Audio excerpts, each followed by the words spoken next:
Les garçons sont allés à la foire hier, ils m'ont ramené une pomme d'amour. En fait, ils en ont ramené 4.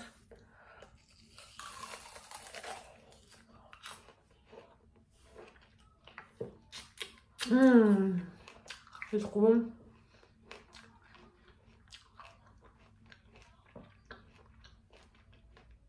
L'année dernière, ils sont allés le dernier jour de la foire. Je leur ai demandé de m'en ramener une, ils ont oublié. Du coup, j'en ai eu 4 cette année. Enfin, c'est surtout que la carte bleue n'était pas autorisée en dessous de 10 €, donc il a dû en acheter 4. Et j'arrive à la manger même avec mes bagues. Elles sont toutes rouges par contre, mais c'est parce que j'ai pas de bagues en bas. Si j'avais des bagues en haut et en bas, j'aurais pas pu. Trop bon! Vous aimez les pommes d'amour, vous? On a reçu cette petite beauté il y a quelques jours. Je sais pas si vous vous rappelez, on l'a mise en pont en vidéo. Alors ça a l'air d'aller plutôt bien. Elle a fait qu'il y avait des taches bizarres. Par contre, son état empire. Donc je vais la couper. Donc je voulais vous montrer avant de la couper. Maintenant, la nouvelle feuille qui est en train de sortir, elle a l'air vraiment pas mal. Donc à voir. Pour l'instant, tout va bien. Et la dent de Sony Mint, pareil, hein, elle va tout aussi bien qu'à son arrivée. Il y a une nouvelle feuille qui arrive. Donc j'ai l'impression que pour l'instant, tout va bien, les gars. Les gars, on a une mission aujourd'hui. J'ai coupé ma Polynera, ma Oya Polynera. Vous savez qu'il m'avait fait plein de ramifications. Et alors, j'ai mis la tige principale que j'avais eue en eau pour la faire reraciner, du coup, pour recommencer à zéro. Parce que j'avais envie de garder ça à part. Parce que les ramifications ne me convenaient pas. Je vais vous expliquer, je vais vous montrer pourquoi, vous allez comprendre. Donc, ça n'empêche que les ramifications sont racinées et qu'il faut les remettre en substrat aujourd'hui. J'avais essayé de la passer en pont, mais j'ai changé d'avis. Donc il y a la tige principale que vous avez vue. Il y a cette ramification qui avait eu des problèmes. Vous savez, il y avait une feuille qui avait jauni parce que j'avais eu des tris. Donc ça a ramifié. Et ça a ramifié. Et ça, c'est la dernière feuille qui reste de l'ancienne tige. Sauf que regardez les couleurs, c'est très clair par rapport aux feuilles qui elles étaient bien foncées. Donc j'ai décidé de l'éloigner de la lumière. Donc il reste de belles racines, mais comme je l'ai passé en pont et que je l'ai retiré du pont, il y a des racines qui n'ont pas kiffé et qui se décrochent, qu'on pourrit. Juste, va falloir que je nettoie un peu en essayant d'enlever le moins de racines viables possible. C'est un peu chaud cacao. L'idée du pont, c'était une mauvaise idée. Hein. Elle allait très bien, je sais pas ce que j'ai fait. Puis vous savez, quand vous passez une plante en pont, elle aime bien pourrir des racines et en refaire de nouvelles en eau. Donc ça, on va le mettre directement en substrat, parce que c'est là. C'est pas dit qu'après, si je vois que ça s'arrange pas, que je vais peut-être faire plusieurs nouvelles boutures.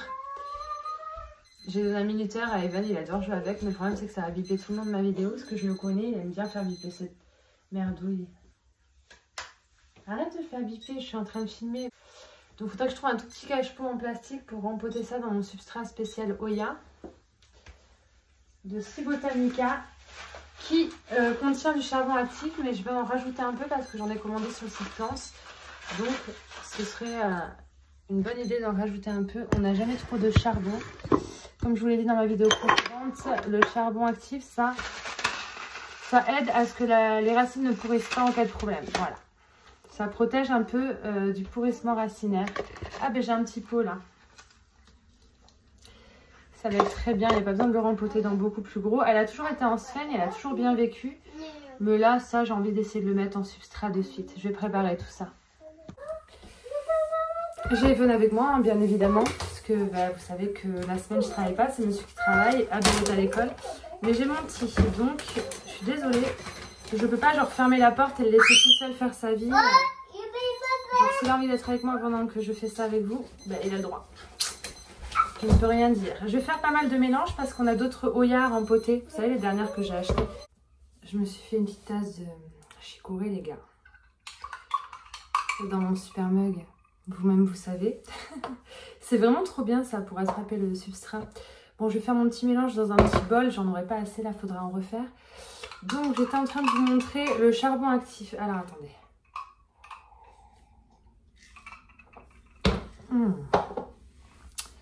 Je vais vous montrer celui de chez Plants, à quoi il ressemble. Tu nous casses un peu les bombes. Il est plus petit que celui qui est incorporé dans le substrat mix Oya. Après, il est très bien hein, celui qui est dans le mix Oya. C'est juste que... Comme j'ai beaucoup de petites Oya comme ça, bah, c'est plus pratique pour moi de mettre des tout petits granules comme ça plutôt que des très gros. Vous voyez ce que je veux dire? Après, ça marche très bien. Ils y sont, ils y restent. Généralement, bon, bah, je vais pas aller les chercher un par un dans le substrat, mais quand je les vois et qu'ils sont apparents lorsque je fais mes mélanges, je les casse en deux. Et puis, c'est très bien. La taille, on s'en fiche un peu. Donc, je vais en mettre un petit peu plus que ce qu'il y a déjà. Parce que ça me rassure. Je vais acheter un bac plastique exprès pour ce substrat, pour pas le garder en sachet. Et pour surtout pouvoir bien mélanger avec déjà le charbon actif, tout simplement. Donc, il y a quelques racines qui vont mourir parce que j'ai bien vu qu'il y en avait qui avaient pourri, mais il y en a aussi des très belles. C'est des racines du coup qui sont habituées à être en sphène dans un milieu humide. Donc ma foi, voilà, le passage en substrat, ça peut ne pas forcément très bien se passer au début. Ça va peut-être pourrir, il va peut-être falloir que je refasse raciner. Enfin si c'est le cas, je couperai. Je ferai une nouvelle bouture que je mettrai directement en substrat pour faire prendre. Parce que j'ai déjà fait, que ça fonctionne plutôt pas mal. Voilà, bon là, on tente parce que qui tente rien n'a rien, comme on dit souvent les gars. Et du coup, je vais mettre cette petite Polynera qui est faite à partir des ramifications de la tige de base que Mathilde m'avait offerte. En substrat, dans un petit pot comme ça, que j'irai arroser à la fin. Mais, j'ai fait plus de mélange parce que souvenez-vous, à Artigues, on a acheté de nouvelles Oya. Alors, je connaissais pas grand-chose à leur sujet. Je les ai achetées. Et j'ai fait quelques petites recherches. J'ai surtout comparé avec les miennes.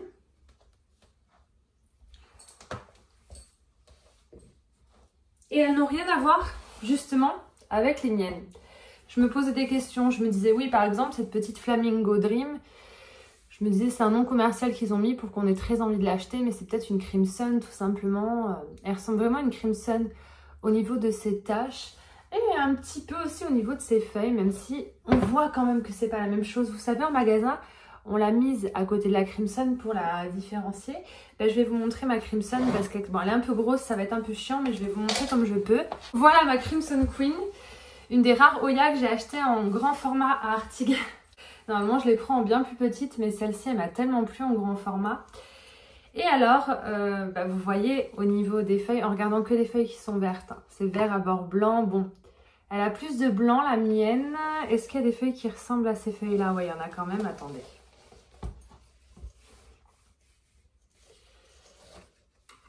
Je vais essayer de vous montrer, mais en face cam, ce sera plus simple. Voilà la Flamingo Dream à côté de ma Crimson Queen. Je trouve que ça ressemble pas. Vous voyez les feuilles de la Crimson Queen?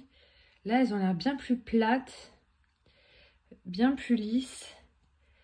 Peut-être avec des bords moins flagrants au niveau du blanc. Et après, la Crimson Queen a fait des feuilles entièrement blanches comme ça. Celles-ci, là, les nouvelles feuilles ont l'air d'avoir quand même un beau liseré blanc, un petit peu plus blanc que les feuilles de base. Mais, vous voyez, ma Crimson Queen, quand elle me fait des nouvelles feuilles, elles sont rosées. Et en fait, je vous montre cette tige parce qu'elle me fait des feuilles presque entièrement blanches et j'adore. C'est de moins en moins rose, de moins en moins rose, de moins en moins rose. Ça devient rose pâle, puis ensuite ça deviendra bien blanc comme ça. Je pense que c'est le même système sur celle-ci, sauf que Flamingo Dream, pourquoi? Parce que les nouvelles feuilles restent roses, mais d'un rose très très vif et beaucoup plus longtemps. À mon avis, je pense que c'est ça qui joue. Et puis même la forme des feuilles, regardez là, les feuilles elles sont un peu allongées, plus ou moins. Elles sont pas vraiment très régulières.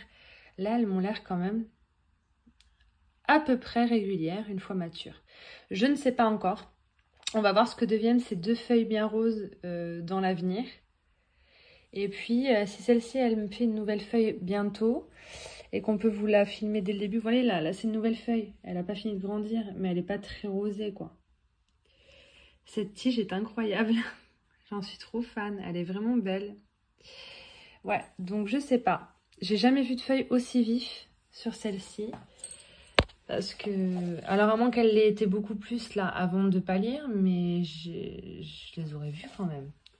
Puis là, je peux pas vous montrer, j'ai pas de nouvelles feuilles pour le moment. On verra ça plus tard. Mais enfin, voilà, je l'ai pris. Et on va la rempoter dans mon substrat de Cibotanica. Avant de la rempoter, je vais vous en montrer une autre. La blondie, du coup, qu'on va rempoter aussi. Je suis pas si sûre de la rempoter parce qu'elle a des boutons floraux. Alors attendez, je regarde. Celui-là, il a déjà fleuri. Et celui-là, j'ai l'impression qu'il a envie de fleurir. Je vais vous faire des close-up hein, pour que vous puissiez voir. Donc rappelez-vous, on a acheté celle-là qui est la blondie en magasin. Je vous fais un close-up pour vous montrer un peu les détails de ses feuilles. Et alors sur certains sites internet, ils l'appellent la Australis blondie. Donc nous on connaît la Australis classique et la Australis lisa. Là ça serait la Australis blondie. Donc la majorité de ses feuilles sont vertes comme ça avec des liserés blancs. Mais elle a certaines feuilles qui sont vachement belles, quoi, vachement plus blanches. Vous avez vu celle-ci? Elles sont légèrement rosées quand elles sortent. Ce pied-là, il est incroyable avec ses deux grosses feuilles bien blanches. J'aime beaucoup, vous ne voyez pas très bien, la lumière n'est pas ouf.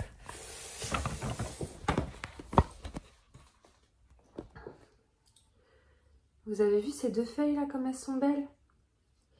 Donc ça, c'est la blondie. Et effectivement, je vous disais, c'est pas la Australis lisa. C'est vraiment très différent.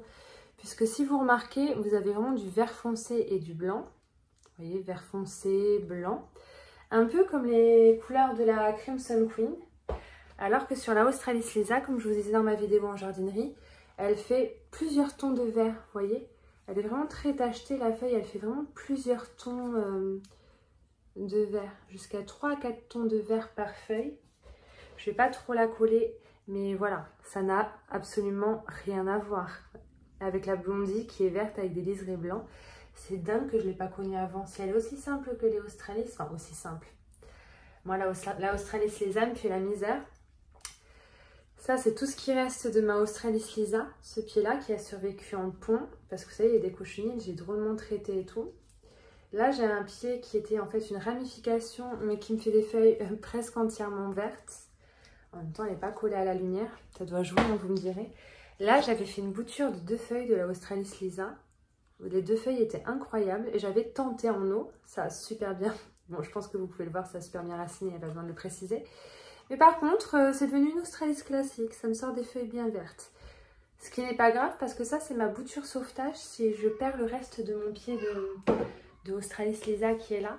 Et de toute façon j'ai une autre bouture en eau là-haut qui a prise aussi. Ma Australis classique, elle devient magnifique, elle est toujours aussi belle depuis que j'ai coupé sa vieille tige. Elle est très verte quoi.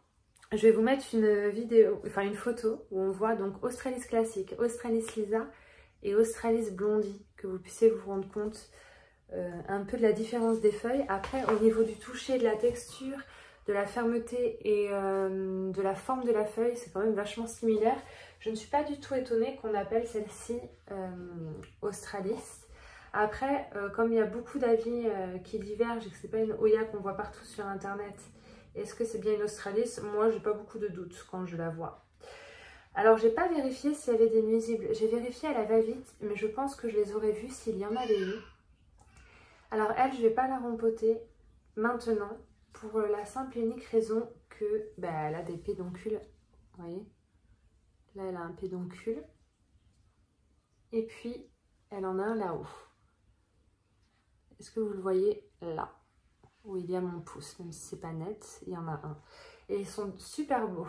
Il y en a un, j'ai l'impression qu'il a déjà fleuri, alors que l'autre, j'ai l'impression qu'il va fleurir, ou pas. Là, il y en a un qui est avorté d'ailleurs. Bref, c'est une Oya qui est apte à fleurir et qui a l'air d'avoir envie de fleurir. Donc on va la laisser dans son espèce de substrat de jardinerie, fibre de coco, etc.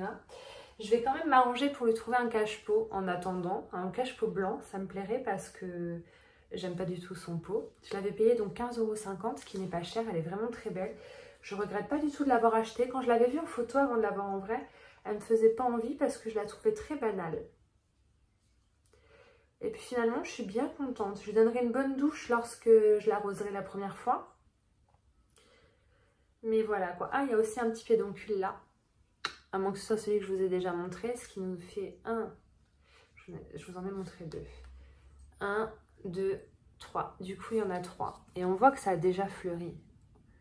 Je sais pas trop comment vous dire. Bon, écoutez, on verra. En tout cas, je suis très contente. faudrait que... Je vais la laisser sur arceau. Je vais être con, mais je vais la laisser sur... Alors moi, j'aime bien les défaire pour me rendre compte de la taille. Et puis finalement, après, je regrette. Donc je pense que celle-ci, on va laisser sur l'arceau. Elle est bien grande. Je pense qu'elle serait très longue si j'enlevais, si je la déroulais. Et j'ai la sensation que c'est un seul pied qui a été enroulé une fois, 2 fois. Donc ça fait une très très longue tige. Je pense qu'elle ferait pas loin d'1 mètre. Et j'espère que tout va bien aller. En tout cas, une chose est certaine, c'est que si à un moment donné ça va pas, je ferai une bouture de ces 2 feuilles-là. Parce que c'est incroyable, c'est trop trop joli. J'aimerais trop faire une bouture de ces 2 feuilles-là. Je sais pas ce que vous en pensez. C'est possible que je le fasse dans le sens où, en coupant ces 2 feuilles-là, ça couperait pas la tige. Vous voyez ce que je veux dire? Ça couperait pas la grande liane qu'est cette plante. Puisque en fait c'est une ramification de la base du pied qui est sortie et qui a fait ces 2 feuilles là, c'est une ramification. Donc il y a peut-être moyen qu'on coupe sur un coup de tête, vous me connaissez. Donc je peux ranger la Australis Lisa. Il faudra donc arroser cette Polynera. J'espère quand même que ça va aller. Et puis je voudrais donc rempoter ma Flamingo Dream. Et pas que ça, vous savez, j'ai aussi acheté une crinkle. Et je vous en ai pas beaucoup parlé, la pauvre. Elles étaient à 6 € les gars. Carnosa Crinkle, 6 €. C'est vraiment donné. Et en plus, regardez la taille de ces feuilles, s'il vous plaît. Elle est incroyable. Elle, je vais bien nettoyer ses feuilles. Bien la rincer. Je la trouve incroyable. Voilà, elle a 2 ramifications. Enfin, elle a un pied là. Et là, il y a des feuilles qui sont en train de se former. Donc ça va me faire déjà une plante bien garnie. Je l'ai eu celle-ci à Noé Bouture il y a l'année dernière, hein, je crois. Enfin, il y a gavé longtemps, je vous jure. Et en fait, elle évoluait pas. Et du coup, c'est pour ça que j'en voulais une autre si un jour je tombais dessus en jardinerie. Sauf qu'entre-temps, avant même que je trouve celle-là, j'avais remarqué quelques jours avant que la mienne commençait à évoluer. Et évidemment, de toute façon, je compte la garder. Je vais vous la montrer, la mienne, elle est en eau. En même temps, est-ce qu'on peut vraiment se plaindre qu'une plante qu'on a chez nous depuis plus d'1 an n'évolue pas, alors que la machine, je l'ai achetée, je l'ai mis en eau et elle n'a jamais reçu d'engrais, rien du tout, elle est en eau depuis 1 an. Donc elle a de belles racines. Donc quand je l'ai eue, c'était une tige comme ça, juste une branche, sans ramification. Et puis, elle n'a jamais vraiment évolué jusqu'à récemment.